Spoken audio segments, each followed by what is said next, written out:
Hey guys, it's me, AlanaRaihnTV, and I am back with another video. Alright guys, welcome back to part 5 of how I went to prison for the first time out the country. Yes. We're about to get into a few things today, guys, in this episode, so stay tuned, guys. Let's get straight into the video. So last time I wrapped up with telling you guys about the girl Courtney and everything, and how I was going to tell you guys this episode about my court date finally coming up, guys. So I do want to tell you guys a little bit before I tell you about my court date. So do you remember the other girl, Lala, that I told you was from Miami? So she was there maybe like a month and a half, maybe 2 months before me and Kayla got there. So she had already had her first court. So we were kind of gathering as much information from everybody of like what we should do, how it's gonna go, XYZ. So apparently the first court that we have to go to is just a plead. So the court doesn't last nothing but 5 minutes. Literally, you're just pleading. How do you plead? Guilty, not guilty. So that's how that goes. But there was this one particular day that Lala was getting ready for court. So the courts were too cold at the time, so they were only doing virtual courts, but still Lala had got dressed in her skirt suit, like very businessy attire, getting ready for her court. And so me and Kayla at this point were on pins and needles about how we're gonna plead, guilty or not guilty, because granted we were not guilty, but the point of the matter is there were pros and cons between pleading guilty and between pleading not guilty. We were kind of anxious waiting for Lala to get back from her court date because we wanted to know how that went so we can kind of get an idea of how ours was going to go, because she was there for a similar reason. I have a paper in my archives of all my stuff from prison that I wrote the pros and cons on, but I literally remember them from the top of my head. So I'm going to tell you guys. So obviously, our first mindset going into this prison and months on end of being here was to plead not guilty, because that's obviously how it was gonna go. That's obviously how we were supposed to plead not guilty, right?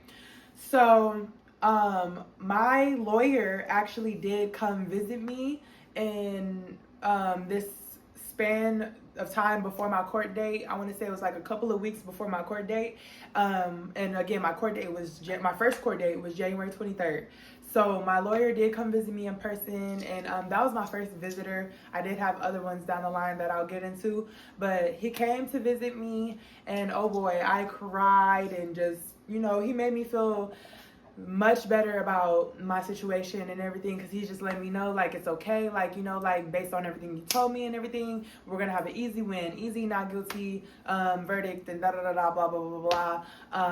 So yeah, after the visit with my lawyer, I had more information too, and so me and Kayla were putting our information together. We were asking other people, getting information, and this is what I gathered: the difference between pleading guilty and pleading not guilty. Okay, guys.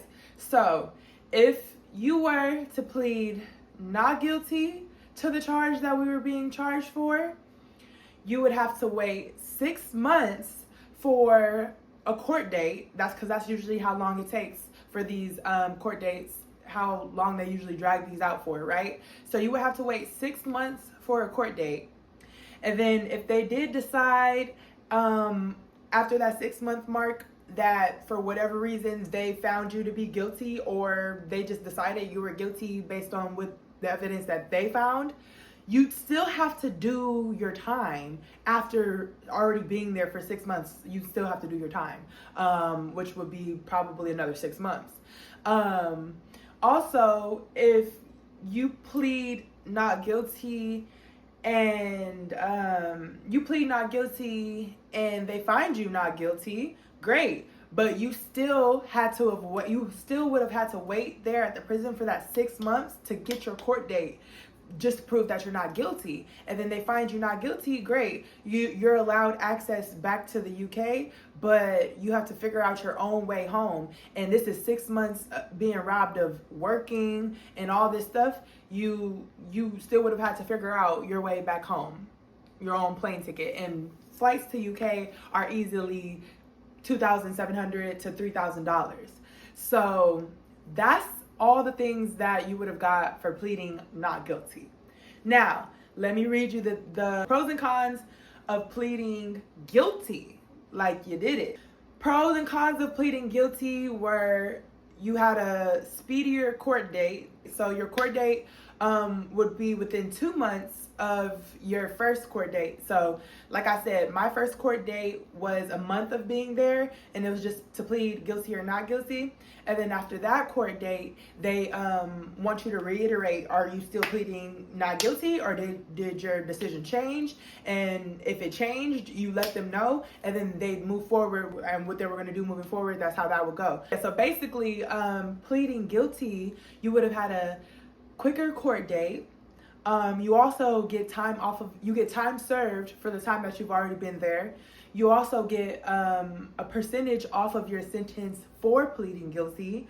They also pay for your flight back home, and they also send you back home with $2,000 US dollars to start your life over. And you won't be there for longer than 5 months total is what they said. So as you guys can already imagine, the deal for pleading guilty sounded way better than pleading not guilty.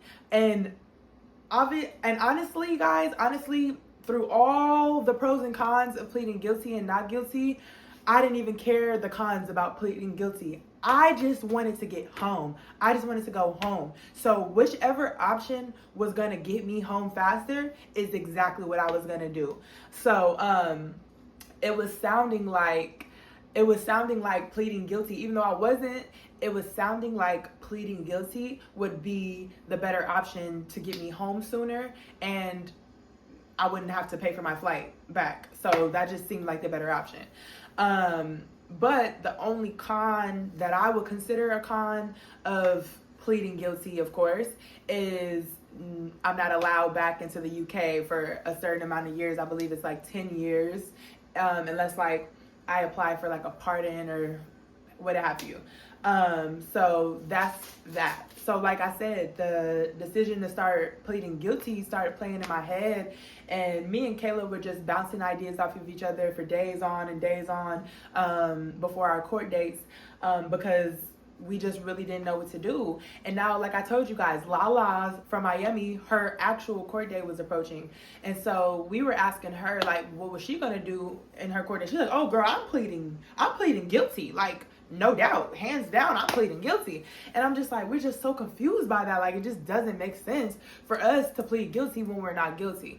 But as I just explained to you guys the pros and cons, you guys can kind of understand why it would kind of be in our favor to plead guilty. And if you guys don't understand, then I don't know what to tell you, because like I said, I was just trying to get home the fastest I could get home. I didn't give a damn about coming back to the UK. I just wanted to go home. So, like I said, I had already been there before, so I was not pressed about coming back.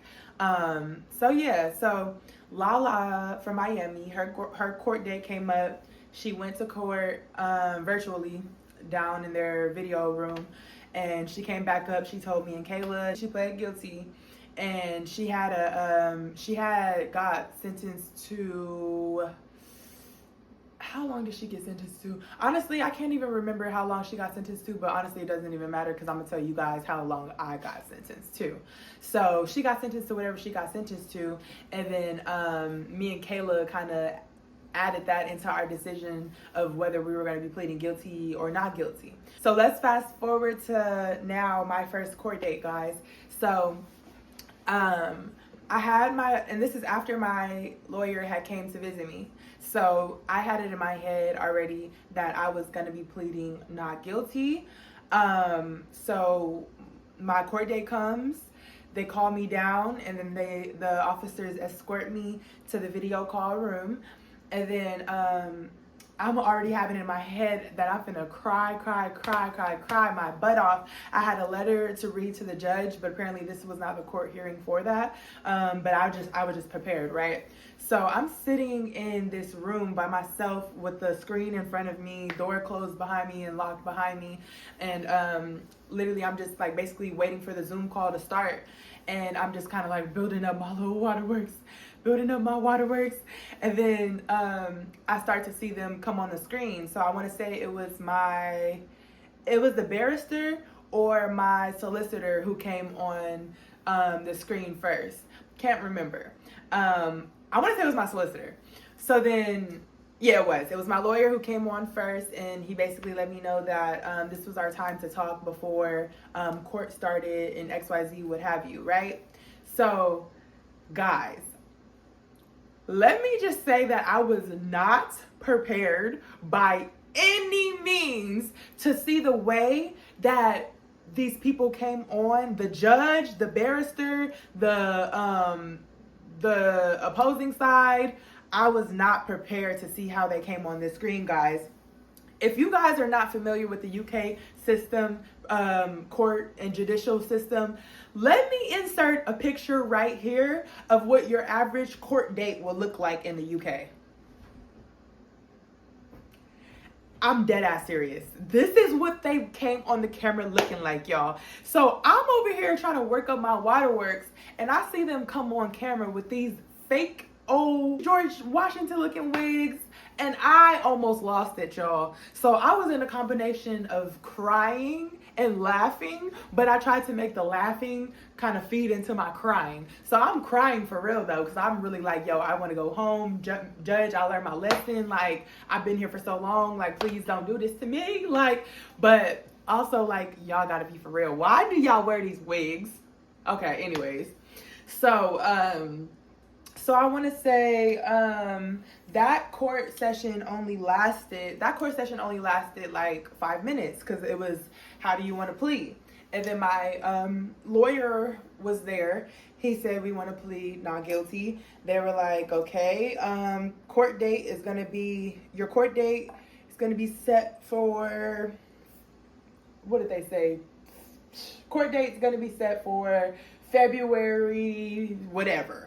And then I was just like, bro, more time without knowing how long I'm going to be here. Like, this is insane. So then that was just that. And then I want to say, after talking to my lawyer the final time that day before I left out that video voice call room or whatever, he was basically saying like, we basically got this in the bag. We have the best barristers, the best people on our team. Give me 1 second. So he was just basically expressing to me how they had the best people on their team working for me, and you know, like, we were gonna get a win for sure, especially based on all the evidence and the lack thereof.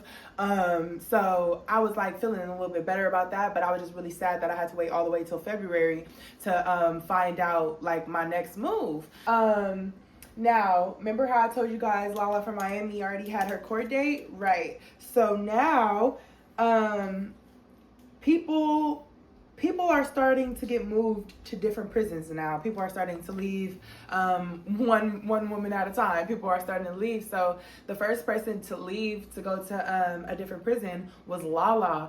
And Zizi was like really sad. She was crying. She was not ready for Lala to leave. Lala was her backbone as Kayla was mine. So I understand. But yeah, we were all pretty sad about seeing Lala leave, you know, because there's some people that were in our wing that were in that prison that we were in for months and months, almost maybe even years, that they've been there waiting for their court cases.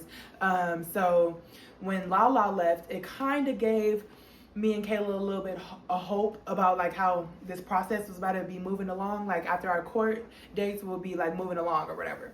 So Lala was going to a prison called, we were at HMP Bronzefield. That's the prison that we were currently at, and the first prison that we ended up at. And so Lala from Miami was being moved to HMP Downview. It was another prison, maybe like 4 hours to, it was like 3 hours away from the current prison that we were at. So there was no knowing what prison they were going to ship us off to after they decided to send us from this remand prison to a long-term prison. There was no telling. We had no way of knowing. They had like 4, maybe 5 different women's prisons that they send people from this prison off to, because the first prison that we were at was a private prison, so they really do what they want, got away with whatever for real. But it was no telling where they were going to send us from there. So the only thing that we could do is, after our court dates, we can go onto the pod and then we can request a prison that we would like to go to, but it's no guarantee that they're actually going to send us to that prison that we request. So what me and Kayla did after our first court date, we did request on the pod to be sent to the same prison as Lala. So basically our whole little clique of people, of girls that we met at that first prison that were there from the States and Canada, that were there for the same reason, we all requested to go to Downview. We just wanted to, like, stick together as much as we could. So that was just that, y'all. So yeah, so Lala ended up packing all of her stuff. We made her like a card to say, like, we're gonna miss you, girl, like, best wishes and all that stuff, like, you're gonna be all right, girl, keep your head up, like, you got this, whatever. So Lala packed up all of her stuff and she ended up getting taken away to another prison, and Zizi ended up getting a new roommate, of course. And we'll talk about, I'm actually wrapping up this first prison's experience. I'm wrapping this up pretty soon. Obviously, you guys, I was there for 2 months, so I'm not saying every little detail of incident that happened within 2 months of being at this first prison, but based on how the experiences were going, you guys can kind of get an idea, maybe kind of fill in the guys a little bit. But before I do get off of the subject of this first prison that we're at, I have to tell you guys about this older lady. She was an Indian lady. She had to be at least maybe like 69, 70 years old. Her name was VJ, and I'm not even being funny, y'all. Her real name that she was called and that she wanted to be called, her actual name was VJ. And VJ was something different. She was different. So VJ was one of the wings and the guards' least favorite prisoner ever, but VJ was loved by a lot of people as well. But let me tell you, VJ did some crazy things, y'all, while we were in that wing. So VJ was also a banger. Like, at night she would be banging on the window, but she did it different. She was banging and screaming all night. So she'd be like, when she screamed though, it would literally sound like a bird. She'd be like, like, it would be obnoxious, like, all night. That's what she would do. So VJ was that type of person, right? She would write in coffee all over her cell walls. They tell her to clean it. Either she would or wouldn't, but it would be back messed up or whatever. So they had some of the prisoners had ended up telling us that VJ was a flutter. And I didn't really quite understand what that meant, because we have these little sinks in our bathroom, but you have to press the button and it only comes on for like 10, 15 seconds. Same with the showers. But the showers obviously are meant for water to hit the floor and drain. So I just didn't understand what they were getting at, right? Until I did. So it was just this one day that we were coming down for breakfast to this much water in the wing. VJ done flooded the wing, y'all. And when I say flooded, I mean the whole wing was in like this much inch of water. Like, so, because they put like a towel by the exit bars so it didn't go out to the other wings. So literally this girl spent hours filling up, because we have these bowls in our room that we use to like wash our undergarments or whatever, because we do have laundry people that we put our laundry bags out, and then they'll take them and wash them certain days of the week or whatever. But like, I don't think we were allowed to put like bras and underwear in the washer, so we would wash them in our little bowl. So she took this bowl and filled it up so many times and was throwing water through the corners of her door. So like there were like little cracks and maybe like a little tiny bottom under the door. like for them to like slip papers into the door or whatever. Yeah, so she spent hours just throwing water out the crack of her door. Shoosh, shoosh, shoosh. And then so when we came down to see all this water, we still seen the water coming from the cracks of her doors. You just see like big old spurts of water coming out the corners of her door. And then prisoners started taking maxi pads and like they were like covering them right there. Y'all are babysitting this girl because they was like, VJ, stop, can you stop, don't do that, VJ. And then like VJ's just like, no, no. I probably look crazy as hell reenacting how she was, but that's literally how she was, y'all. So she's throwing water through the cracks. They're just trying to hold the maxi pads right here so no more water comes out. And they're like, please stop, VJ, please stop. I said, if you don't freaking tell that grown-ass lady to sit herself down somewhere before she gets sent to SEG, like, girl, they was babying her for sure, though. So anyways, that was VJ, guys. VJ was a crazy, crazy character that we had to also endure and put up with in this dang place. So, I'm gonna fast forward a little bit. I want to tell you guys about some crazy activities that I witnessed also in that prison. So, like I told you guys, I worked in the nail salon. I would take nail clients day in and day out, whether they wanted gel polish, whether they wanted pedicures on their feet. We were allowed to do like a little bit of an extension nail with builder gel, just nothing too long and crazy. So, you know, I had this one client who I think she was from Jamaica, and she wanted her builder gel, like she wanted long nails or whatever. We ended up doing something like that, whatever, neither here nor there. But the point is, as I'm doing her nails, one of the ladies that worked in the nail salon ends up coming over to her, and like they call themselves talking in code, but they wasn't really talking in code. Like, it was clear as day what they were talking about. I just couldn't believe, for one, that they was talking about this in front of me. Like, they just really didn't care that I was here. And it's like, I could have been anybody, I could have had any intentions, but why are y'all talking about this around me? I don't know. But basically, also the lady who she was talking to that worked at the salon, I would not have expected that from her either. Like, these women were like secret spies, super spies. I'm not even joking, it's crazy. So basically, the girl who nails I'm doing, she's like, let's say the lady that works at the salon's name is Trish. Let's say her name is Trish. So the girl I'm doing her nails, she's talking to Trish that works at the salon, and she's like, hey Trish, hit up your friend, hit up so-and-so and let them know that I'm going to be by the church on Sunday and to bring some extra because my roommate wants to buy some too. Then Trish was like, oh, how much you want? Or whatever.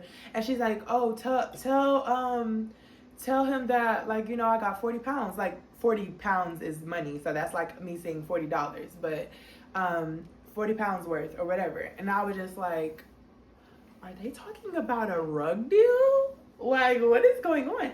And mind you, people were actually getting sky high up in that place. Cause like I would like I said, we had those vapes, right? The nicotine vapes.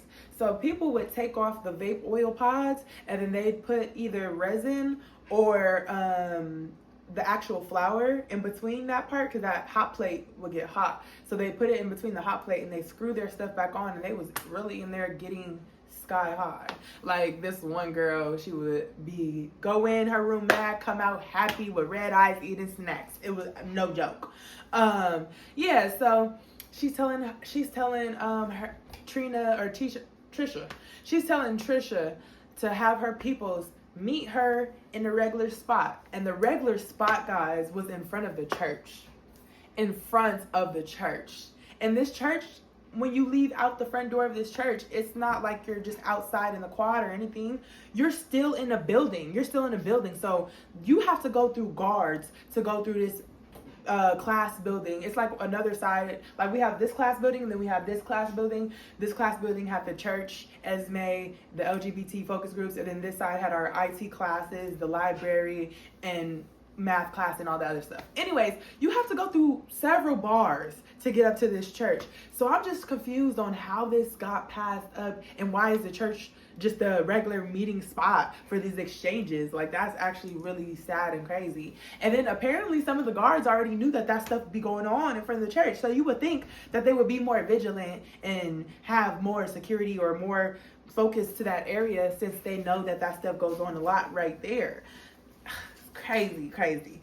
So like, they would do little things, like they would close the bathroom right there. Like that bathroom was the only bathroom in the whole that whole side that was locked. So I guess that was one precaution that they took, but like that didn't do anything, because instead of doing it in the bathroom, they do it in front of the bathroom. So whatever. Now I want to move on and let's talk a little bit about the prison video calls. So we were allowed to have video calls every, I think it was like once a week or something like that. So, or a minimum of 3 times a month or something like that. So what we would do is go on the pod. We had to enter in the name, full name, the number, email address, and information of the address as well of the person who we would want to video call. And on their end, back home, they would have to sign up for this app and then get approved with their ID and whatnot to be approved as a guest or visitor or whatever for the video visits. So I will insert a screenshot, because y'all, you're not supposed to screenshot these video visits. Oops, but we didn't know. So allegedly, one of my friends took a little screenshot on accident. So I'll insert an image right here of a screenshot of how I was looking up in there, y'all. Screenshot being inserted right here. Yeah, so the video visits were cool because I was able to kind of like, you know, my friends were able to see that I was still doing good. I was still in good spirits. They would, it was good to see them, like, and talk to people from back home. I was only able to video call with 2 of my friends, but it's okay. Like, literally just seeing them made my day, guys. Like, I would feel so refreshed after talking to them. I would show them my little knickknacks, like, that I got. They gave me like this little fidget when I was in there. I got all types of little knickknacks from my experience in there, y'all. Yeah, the other stuff was from the other prison, so I gotta show y'all when we get there. Yeah, so I do want to say that the video calls were definitely very like monumental for my experience. It helped me keep in touch back home and stuff like that. But they were really strict with the video calls. Like, you couldn't even have, they couldn't show me pets, they couldn't show me their outside surroundings. It had to literally just be the face that got approved. So like, if a cat ran behind her or something like that, the whole video would like cut off. Like, literally was so strict. Yeah, so, but I'm glad that we did have the video calls, guys. So yeah, that was the video calls. Now guys, now I do want to get into my actual court date. So I did get my dates a little bit mixed up, but not quite. So let me take it back to, like I said, I had the first court January 23rd. That's correct. So, but my next court date was a week after. So everything that I told you guys so far was accurate. But we're not in February yet, because February I was not, well, we're gonna get there. So January 28th was my second court date, and this is gonna be whether I plead guilty or not guilty. So the court date comes, and I ended up, like I said, writing. So this was the letter that I wrote to the judge, guys, front and back. I was able to read this during my court date. It was recommended by a lot of different people that you write a letter to the judge, you know, just kind of expressing remorse, sympathy, like you learned your lesson. And yeah, so that was my letter that I wrote to the judge, guys. During my court date, I was just crying my butt off, expressing just how sorry I am, just trying to get back home. I don't know if you guys want me to read you guys the letter that I wrote to the courts. So I'm gonna just put it right here for you guys. Pause to read if you like. And here's the back. Pause to read if you like. Yeah. After I gave my statement, my lawyers, the barristers, and everybody said their piece. They didn't really take into too much consideration the fact that this was my first offense, because I'm in the UK, right? So they don't really have history of my criminal history from the States. All they have to go on is based on what we told them. So, you know, I was able to get 17 character references, guys. 17 character references. They only required 6, but it was a maximum of 20. So I was able to get 17 character references on my behalf of, you know, just people expressing from their POV my character. And now that I mentioned this to you guys, I still personally have not had a chance to go through my character references and actually read them. So I actually might take this time right now as a moment to read the character references that were written on my behalf from my friends, my family, even my work guys. They even wrote character references for me. So let me actually go find those real quick. I'll be right back. Okay, y'all, so unfortunately, I don't know what happened to the email that I had with all of the character references, so I'm just kind of waiting on my friend to send those over right now.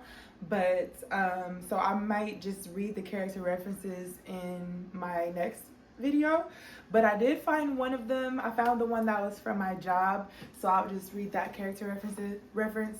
I'm really curious to know though what the other ones say, like for my friends and everybody. I want to see what their POV of me is. But the only one I do have is for my work, so I'll read that right now. Okay, so it says, "To whom it may concern, I am writing this letter to provide a character reference for the above mentioned employee, Miss Alana Sibley's. Miss Sibley's has been an employee at Senior Care Providers as a caregiver since November 4th, 2022. Miss Alana Sibley's is honest, compassionate, and reliable. She builds good rapport with clients and their families as she is a good listener and a fast learner. You can really depend on her and be sure that every client assigned to her is in good hands. She never had any disciplinary actions, and we never received any complaints from all of our clients that she has served. In other words, Miss Sibley's has good work ethics and a good moral character. If you have any more questions about Miss Alana Sibley's in this letter, please feel free to contact me through this email or my phone number." Oh, I love them so much, guys. And I got to hear a little bit of my dad and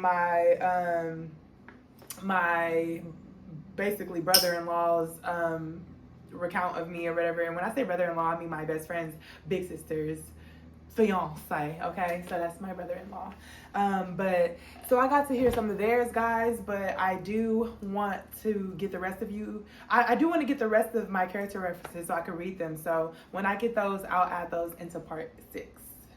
Okay, so for the rest of the story, y'all, so I did get the dates mixed up. So I meant to say my first court date when I got to plead was the beginning of January, let's say January 7th, right? Because my actual court date was not the 28th, okay? My actual court date was weeks later from my initial court date, guys. I just had to look at some paperwork and get that in order.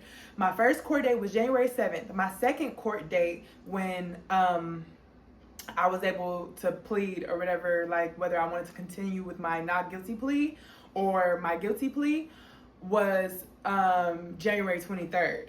So like I said, January 23rd court date came up, guys, and I have my letter to the judge and everything. So after speaking with my lawyer and everything, I did now decide, guys, that I talked to my lawyer before this court date, this second court date. So I was able to run some things through him, by him or whatever. And over the phone, I had already expressed to him that I wanted to plead now guilty. Yes, guys, I chose to plead guilty. And I chose this because the time frame of me going home, I just wanted to go home. So in order for me to go home faster, it was in my better interest to plead guilty because I had already been there for a month. By the time of my second court date, I had already been there for a month, and I just felt like, you know, that was enough time for me, and so that they would count that as time served and not be so hard on me, you know. So that was my mindset going into that court date, guys. So I did not expect for the judge to hit me with the book, y'all. She was like, thank you so much for that letter that you wrote, and I do take that into consideration. I really appreciate you taking the time to write that letter. I do see that you're very remorseful. I do understand that you have a life to go back home to, and based on all these character references that I read, you do seem like an amazing person, and like, you know, your friends and your family, they clearly love you, and blah blah blah blah. But as it stands, you did what you did. You were aware of what you were doing, and blah blah blah. And I'm very happy to hear that you have been making strides to help out prisoners while you're there, and you know, being a great example, a model prisoner while you're there. And then she hit me with it. She said, I hope you continue to be a model prisoner and help prisoners out, and for your stay there. I'll be what did she say? She said, what did she say? She said, I hope you continue to influence prisoners in a positive way for the rest of your stay there. Here in the court, we're going to be sentencing you 15 months to the UK prison, and time served will be 1 month of you being there, and you do get a discount for pleading guilty. And so technically, guys, obviously I'm not a citizen of the UK, of England, so I'm considered an immigrant. And so as a foreign national, like, I'm an immigrant there, so as a foreign national, they also offer time off because they want to get us back home and out of their country. So all I heard though was 15 months, and it just kept ringing in my head, 15 months, 15 months, and I was freaking out. I was flipping. 15 months. How many? What is that, y'all? That's a year and 3 months. That's a year and 3 months I was sentenced to. If y'all don't believe me, I will find the paperwork for y'all right now. So once I heard that, y'all, I was breaking down even more. And so I do want to mention too, guys, one of my friends from back home, she was so helpful throughout this whole entire experience for me.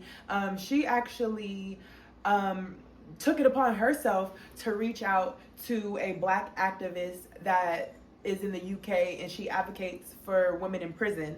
This Black advocate, she actually was in the UK prison system herself, and she went through it, got through it, and she became a Black activist for women in prison. And so she reached out to this lady. This lady was in contact with me throughout the whole time, my whole stay, and I'm so grateful for the both of them, truly. Like, and so I mention her now because the Black activist actually did attend my court date. So it was virtual for me, but it was actual, the Black activist actually went in person to my court date and actually was able to sit in during my court date. So that actually was a big help too in my sentencing, and she was able to then directly reach back out to my friends and family on my behalf about how my court date went, because obviously after my court date I wasn't able to talk to anyone until I got back to the cell, and if I had phone credit. So basically, after hearing that I was sentenced to 15 months, and after the judge got off the camera and the barristers got off the camera, it was just now me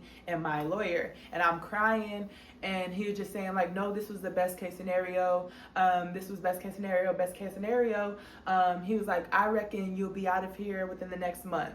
And mind you, I had only been there for a month at the time. So he was like, yeah, like, I reckon that you'll be out within the next month. And I was like so excited, and I was banking on that. So I got that information, and I started telling everybody. I was like, oh, y'all, I'm gonna be out in the next month, and like, so excited. I was so excited. Little did I know I was so wrong. Okay, guys, so last thing that I'm gonna mention for this episode, guys, is the day before I found out I was moving prisons. Okay, so I kid you not, guys, it was just this one night.